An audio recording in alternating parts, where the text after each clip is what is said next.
Bonjour à tous, vous retrouverez ici un petit extrait de mon live, puisque j'ai décidé de faire des petites pastilles sur chacune de mes reviews. Enjoy! Et il s'agit de Wonder Woman, le numéro 4. C'est la relance de Wonder Woman par Tom King et Daniel Sampere. Graphiquement, c'est super beau. Après, au niveau de l'histoire, il y a pas mal de choses en tout cas, qui entraînent la discussion. Que ça plaise ou que ça plaise pas, c'est vrai que moi, je trouve ça très verbeux. Bon, c'est le style de l'auteur. Mais comme vous pouvez le voir, je vous ai mis quelques cases qui sont pour moi assez symptomatiques du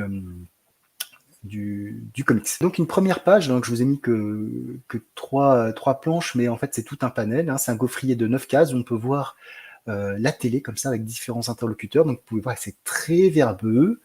Et donc on va nous raconter que suite à ce qui s'est passé dans l'épisode 3, Wonder Woman est mise en cause et blablabli et blablabla, et que ça devient un ennemi du peuple américain et blablabli, blablabla. Beaucoup de textes pour expliquer ce qui se passe, pour être moins cryptique. Après, pour être moins cryptique. Est-ce que je peux être moins cryptique?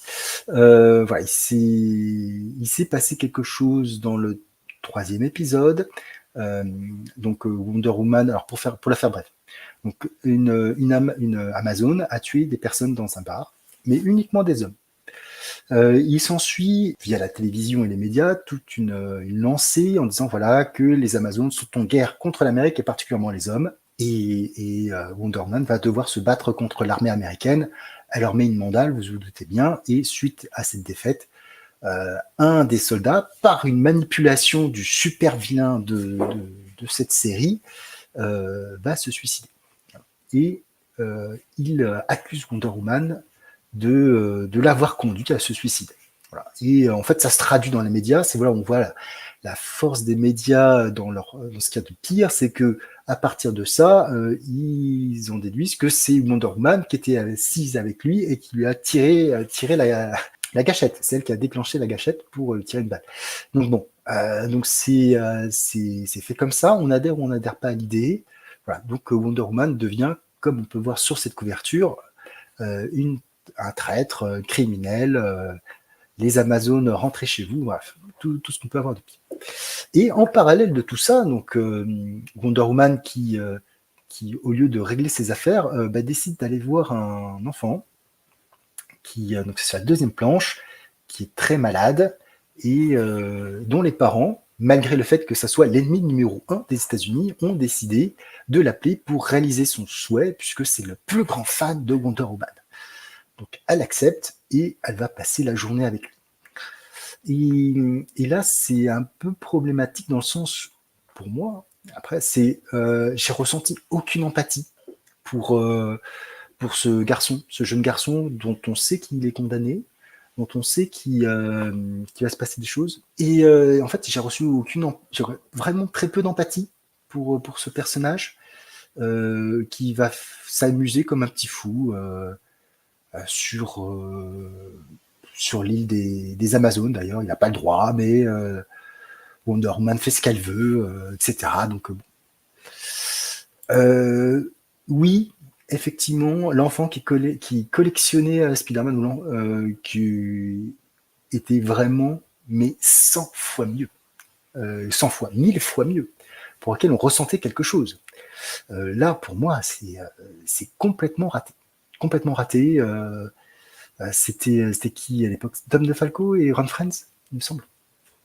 C'était une petite histoire qui faisait 10 pages, qui était hyper percutante, très marquante. Après, Mister Biscuit, c'est peut-être moi. Hein, c'est peut-être moi qui. Alors, j'ai beaucoup de mal avec ressentir des choses au niveau du comics. Ça marche beaucoup plus avec le manga, je sais pas pourquoi. Ça n'a pas fonctionné. Alors, peut-être que c'est dû au fait que, outre, il y a une double narration chez Tom King. Il y a des textes, des bulles de texte qui, en fait, sont une voix off. Il y a un narrateur qui va raconter quelque chose et les dessins vont raconter autre chose. Les deux peuvent se rejoindre, mais peut-être que mon cerveau, il n'arrive pas à faire deux choses à la fois, à dissocier l'image du texte, ou quoi, ça marche pas. Ça marche pas du tout avec moi.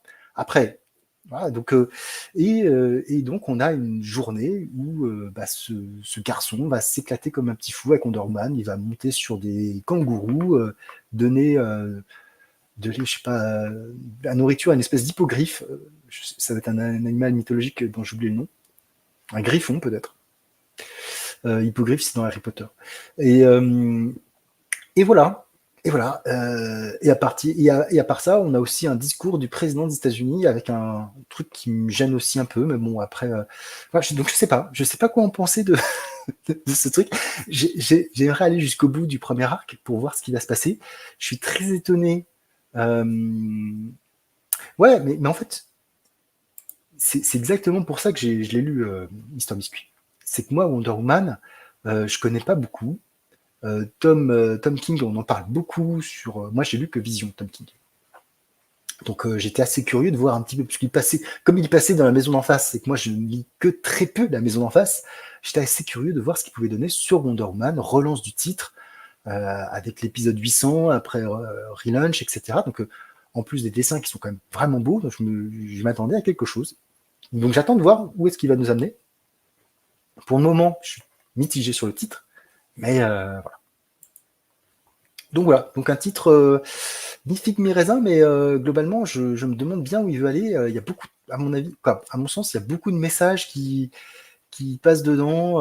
Voilà, dont un message sur le fait que est-ce qu'on peut être un garçon si on n'aime pas le baseball. Je trouvais ça un petit peu gros sabot en fait. Je trouve ça très gros sabot. Il n'y a rien qui est fait en finesse. C'est mon point de vue. Après, bon, c'est mon point de vue. Mais donc à suivre.